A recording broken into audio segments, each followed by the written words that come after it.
Hello, my name is Michael Williams, and today I'm here to talk to you about boundary value analysis. This is a study of the application of boundary value analysis in software engineering. So first we need to understand what a test case is. A test case can be defined as a technical investigation of the product under test conducted to provide stakeholders with quality-related information. Basically, that means that these test cases are used to prove that the product functions as desired to the client, or it can be looked at as a set of test inputs, execution conditions, and expected results developed for a particular objective, such as to exercise a particular program path or to verify compliance with a specific requirement. So this is more of the view of a software engineer, where they're looking at the inputs that they're putting into the test case, then testing it in the program, and evaluating the outputs based on that.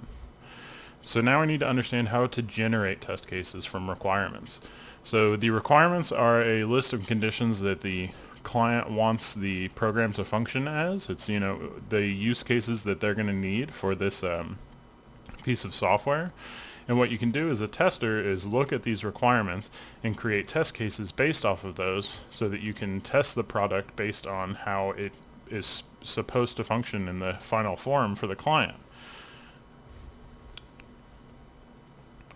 Boundary value analysis is a method of testing. It's a way of organizing your tests as to reduce redundant information and take into account the requirements and also test any outlier information.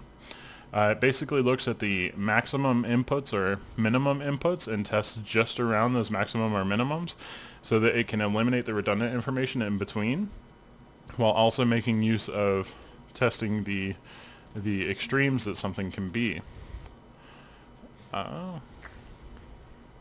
So how can we use this information to generate test cases?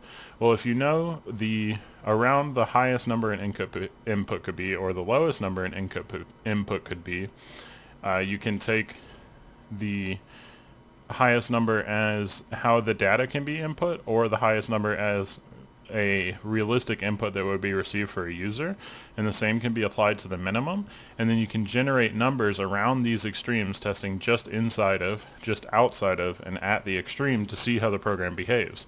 And that's how you eliminate the redundant information in between, because most of those results are going to return the same thing as long as the program is functioning correctly.